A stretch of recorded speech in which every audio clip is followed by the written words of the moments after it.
Hai teman-teman, balik lagi bersama saya Hendra Iransya di channel Melanesia Freedive. Balik lagi, hari ini kita bakal mereview salah satu peralatan di dunia freediving atau di underwater activity. Scuba diving iya, freediving iya.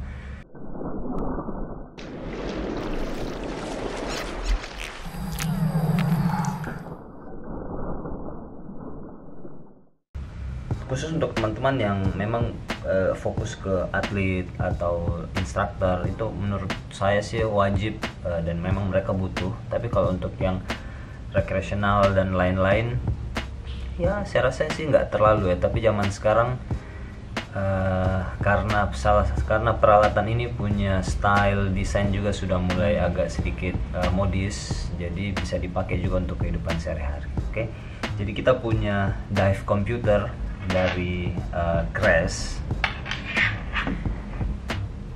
Ini CR4, jadi Crash CR4.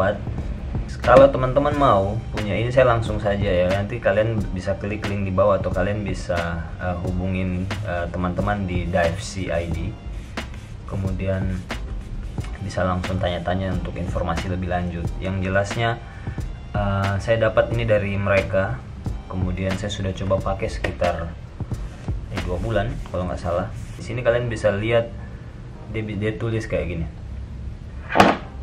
with one watch, access all you need.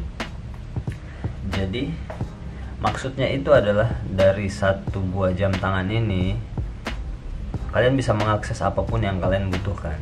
Oke, well, kita coba cek ya, saksikan terus video ini. Kita boleh cek ya. Jadi buat teman-teman, saya coba review saja berdasarkan hasil tesnya saya. Kalaupun kalian rasa ada yang kurang, nanti kalian bisa tambahkan saya di kolom komentar biar kita bisa sama-sama saling belajar. Well, kita coba mulai dulu dari box. Ini box standar lah ya, standar box, nggak ada yang spesial. Kemudian di belakang sini ada beberapa keterangan kayak dia bisa difungsikan untuk scuba diving, free diving, kemudian apa istilahnya, portable charge. Kemudian di sini juga ada informasi soal, ini ada informasi juga soal maksimum depth-nya itu sekitar 100 meter, ini maksimum 100 meter. Kemudian total beratnya juga sekitar 95 gram kurang lebih. Oke, jadi enteng untuk dipakai di tangan ya. Kemudian informasi juga kayak baterai life di mode dive dan mode standby. Kalau mode dive itu dia bilangnya sih sekitar 25 dive with backlight on, atau up to 3 mounts di mode standby. Jadi itu sangat, menurut saya sangat wow ya, keren sekali. Karena di zaman sekarang dengan sistem baterai yang di charge kayak begini, itu kan salah satu fokusnya kita adalah kuat nggak sih baterainya, bisa bertahan berapa lama sih baterainya, khusus buat apalagi buat teman-teman yang memang aktivitas underwaternya padat ya, instruktur atau teman-teman penggiat underwater yang lainnya. Jangan sampai baru 1 kali pakai, 2 kali pakai charge, 1 kali 2 hari charge lagi, dan itu yang kadang jadi PR. Karena kita masih ada opsi yang lain, dive komputer yang lain yang nggak perlu di charge, nanti pas baterainya lowbat terus kita ganti, dan itu mungkin pemakaian 6 bulan sampai setahun baru ganti lagi kan. Nah, itu pun jadi pertimbangan. Pas saya lihat ini, wah, ini termasuk keren nih kan. 25 kali dive ini maksudnya kita nggak bisa tentuin berapa hari. Itu pun bukan 25 kali cemplung ya, khusus untuk free diving ya, bukan 1 naik, 2 naik, 3 naik, enggak. Mungkin ini yang susah, karena saya terakhir itu paling sedikit di Bunaken kemarin dive 48 kali, baterainya masih oke. Jadi harusnya sih bisa lebih dari inilah. Saya kurang paham sini 25 dive with backlight on, ini maksudnya 25 dive scuba atau 25 dive apa. Kalau free diving no, bisa lebih dari. Oke. Oke. Kemudian informasi yang penting juga, ini kan ada banyak varian warna, ada beberapa varian warna. Nah, kalau kalian malu-malu bertanya, ini kalian bisa cek aja di bagian sini. Ini ada kayak stikernya, ini untuk menandai bahwa dia warna hitam. Oke, kalau dia warnanya lain di sini atau putih, kayak kalau nggak salah ada putih, itu kalian berarti isinya warna putih. Kalau malu-malu bertanya, tapi kalau kalian nggak malu-malu bertanya, tanya aja, Mas, saya pengen yang warna ini, nanti dikasih sama kalian. Kita buka ya.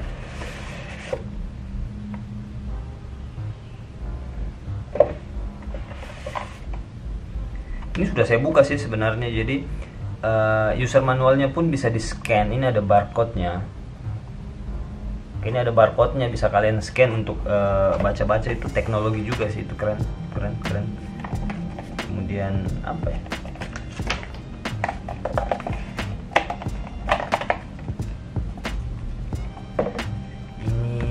Ini garansi. Penting stiker, oke, stikernya Crash. Kemudian tuh ini apa ini? Oh, manual, iya, manual book. Jadi cara pakainya ada di sini. Jangan takut, ini memang bahasa Cina ya. Dia kasih kita ada bahasa Inggrisnya di sini. Jadi harusnya aman. Kalau kalian tidak paham bahasa Inggris juga, nonton video ini saya sampai habis. Oke. Good. Kemudian ada chargernya juga di dalam sini. Ini karena kemarin saya sudah pakai, jadi dapat satu paket chargernya juga di sini, dalam sini. Oke. Dan pastinya si unitnya.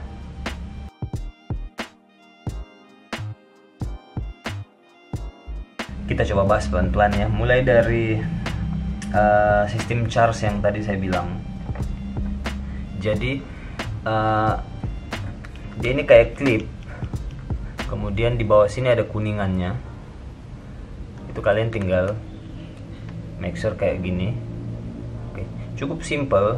Kemudian ini pakai adaptor, kemudian colok di listrik, dan udah selesai. Saya pernah pakai tipe Divecom yang kayak begini, D5 sama Garmin. Kalau menurut saya sih sebenarnya dari kenyamanan ya, dari metode klipnya itu, Garmin masih menang karena dia kayak modelnya kayak semi dock, kemudian si unitnya itu masuk. Jadi tutup mata pun sebenarnya kita bisa masuk. Nah, kalau yang ini agak sulit. Ini kamu harus betul-betul make sure kuningan sama si bagian kuningan yang di sini sama kuningan yang di sininya itu nyambung, baru kayak gini. Oke, terus colok. Jangan sampai ini nggak masuk betul kayak gini. Ini saya nggak lihat ya, jadi saya cuma klip kayak begini, saya colok, nah nggak masuk di bawah sini. Sudah ditunggu sejam 2 jam, listriknya nggak masuk. Jadi harus hati-hati. Oke. Kalau dari fast charging, dia lebih cepat, jujur dia lebih cepat ketimbang kemarin. Kan saya ngetesnya dia dengan Garmin. Jadi sama-sama di charge dari 0.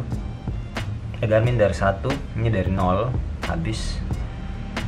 Ini sejam udah hampir full. Sedangkan si Garmin itu 70-80%. Oke, jadi fast charging. Dan yang paling luar biasa, Garminku sudah di charge 2 kali. Ini saya nggak pernah charge sama sekali sampai hari ini. Ini hitungannya sudah 3 minggu. Dan ya memang penggunaan lebih padat penggunaan si Garmin. Tapi ini itu kemarin karena saya pikir saya hanya pengen ngetes, kemudian saya hanya pakai ini tuh sekitar 50% lah dari durasi pemakaian Garminku. Jadi tidak sama durasinya, ini hanya sekitar 50-60% hanya saya pakai ini. Dan tapi itu pun sebenarnya ini hanya berkurang berapa persen. Oke. ya harusnya kuat lah. Saya juga malah lumayan ya, cukup amazing dengan kemampuan baterainya dia. Apakah mungkin karena fitur di Garmin MK1 itu yang lebih padat ketimbang ini, saya nggak tahu. Yang jelasnya bisa untuk merubah mindset saya bahwa ini baterainya lemah, ternyata ini baterainya kuat. Kekurangannya untuk baterainya adalah dia nggak punya persentase sisa berapa persen kita punya baterai life. Jadi baterainya itu ada di sini, itu nggak ada, itu cuman kayak bar kayak gitu, tapi dia nggak bilang berapa persen. Tapi orang tahu lah, misalnya oh ini sisa setengah, ini masih full, ini sisa sedikit dan harus di charge lagi. Oke, good. Ya dari bobot sih tadi dia bilang 90-95 gram, dan memang kalau dibandingin dengan Garmin tadi Garmin memang agak berat. Kalau dibandingin dengan Suunto D4 itu juga mirip. Ini bagus. Yang berikut materialnya ini sih harusnya kokoh. Ini betul-betul mereka sadar teknologi banget, dan memang tidak main-main mereka kayaknya buatnya, berbeda dengan beberapa brand-brand yang lainnya. Ini serius, ini kuat banget, dan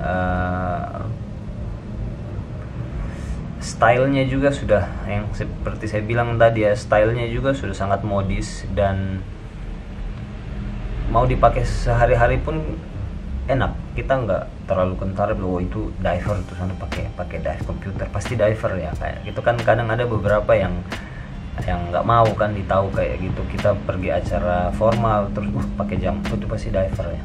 Ini udah bisa dipakai formal, enak dipakai sesuai fungsinya juga ya, enak, cocok. Material strapnya ini lebih bagus ketimbang punya D4.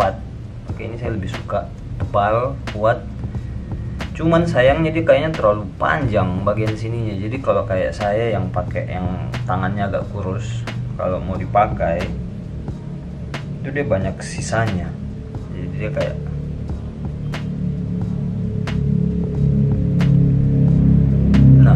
ini dia banyak sisanya di bagian sini. Ini ada kayak kelebihannya. Kadang kemarin waktu saya pakai sempat lumayan mengganggu sih menurut saya di bagian sininya. Cuman kalau orang yang gemuk atau pada saat kita pakai wetsuit itu enggak aman. Paling kalau cuma pakai sadar begini, ini kayaknya aneh kalau ada yang mengganggu di sini. Terus kalau dilihat dia ada kelebihannya begini, kayak nggak enak. Ini mau didorong ke atas juga udah nggak bisa, jadi nggak enak juga dilihat, itu juga jadi kayak mengganggu. Oke. Tapi selebihnya sih oke. Salah satu kekurangannya lagi adalah si tombol-tombolnya ini gampang ketekan, paling itu yang cukup penting. Ini gampang ketekan-tekan tombol-tombolnya ini. Jadi itu yang harus hati-hati. Misalnya kita udah pakai di underwater misalnya, terus dia kepencet, nah itu yang harus hati-hati. Kemarin saya sempat terjadi kepencet, dan akhirnya saya masukin catatan ya, kalau beberapa ini, apalagi khusus untuk 3 tombol yang di sini itu gampang kepencet. Good. Desain oke. Ya, strapnya yang paling utama. Kalau Suunto D4 kalian pasti reguler ganti strap karena pasti putus. So far ini kelihatannya kuat, walaupun saya baru pakai 2 bulan, let's see setelah mungkin 6 bulan sampai setahun, kita belum tahu. Tapi harusnya sih kuat ya, ini materialnya kuat kok, kelihatannya kuat, kokoh. Berbeda dengan strapnya Suunto, memang berbeda. Ini agak tebal, kuat. Ini terbukti kalau memang si pihak Crash ini mereka nggak main-main, dan pasti mereka sudah riset ya dari kompetitor yang lain. But yang paling utama sih itu fungsinya ya. Saya sempat bandingkan dengan D4i untuk fungsi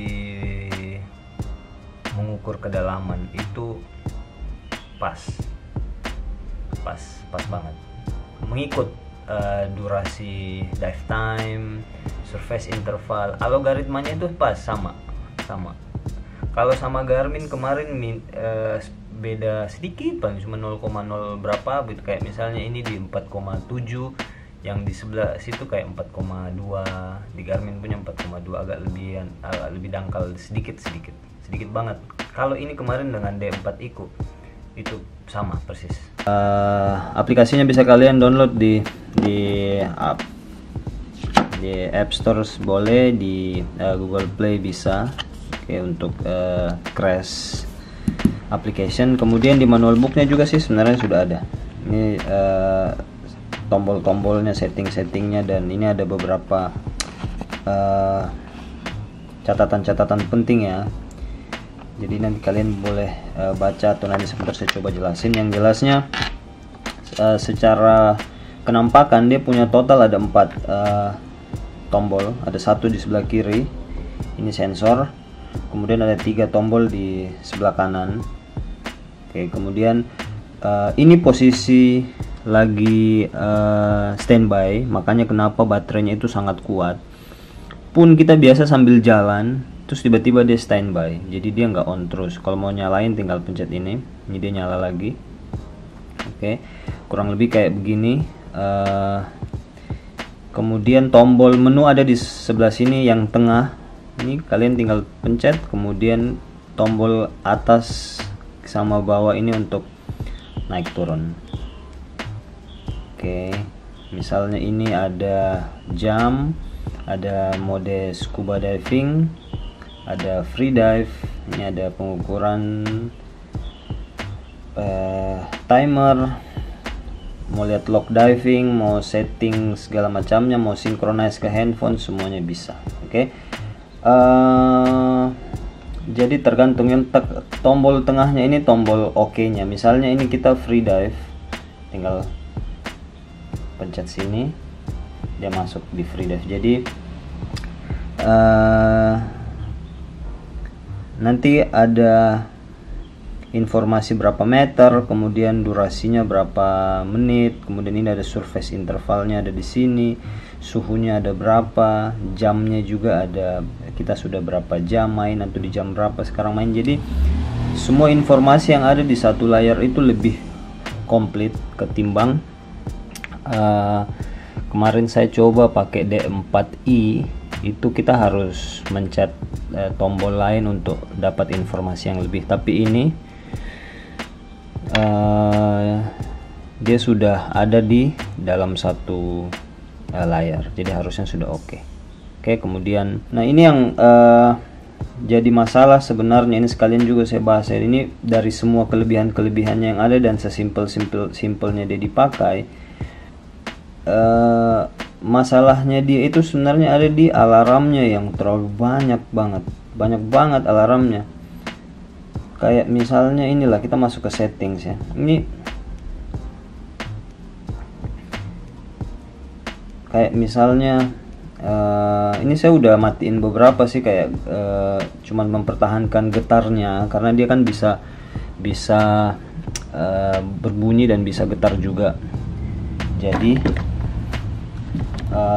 lumayan membantu lah ya. Cuman saya jarang pakai yang alarmnya. Ini buat teman-teman ya, ini kalian bisa matiin aja kalau misalnya rasanya pengen matiin, terganggu dengan alarmnya, itu kalian bisa. Kalian lihat ya, ini di settingsnya ada ya, kalian bisa settings tanggal.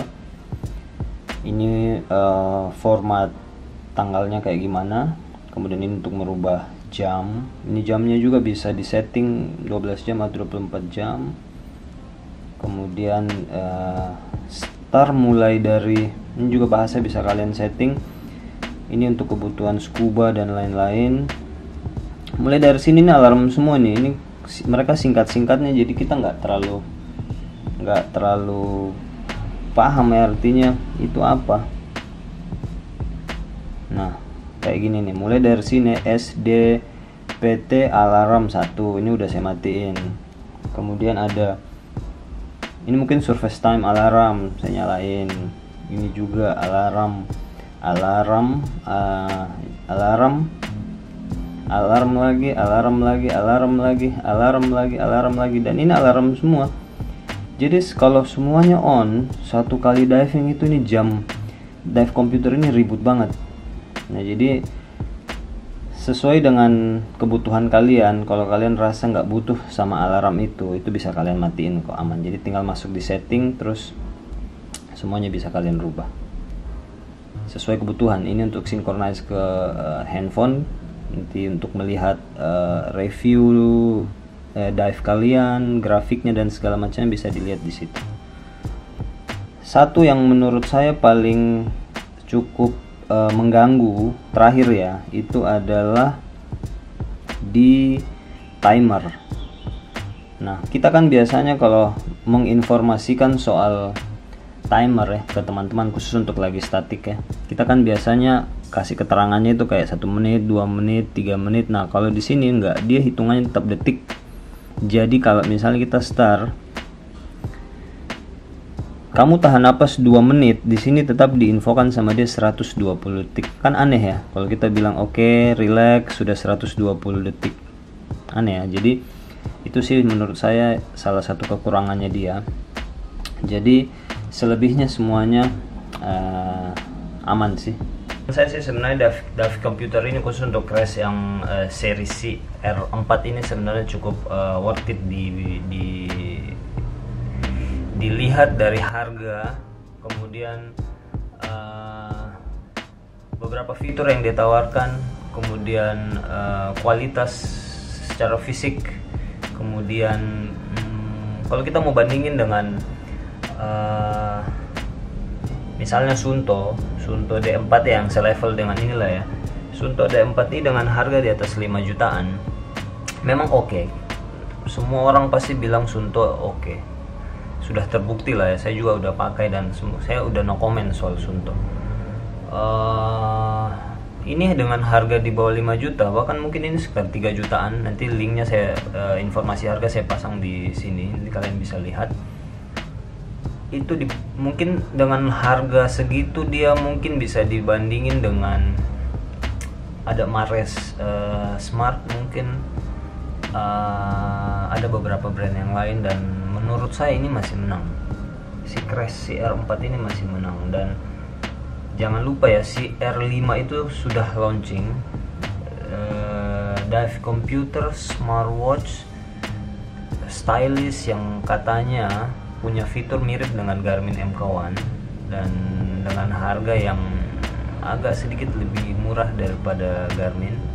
Itu nanti akan muncul. Oke. Kalian bisa langsung cek ke Instagramnya DFC ID untuk cek beberapa produk-produknya. Untuk pembelian kalian bisa klik link di bawah, langsung hubungin mereka.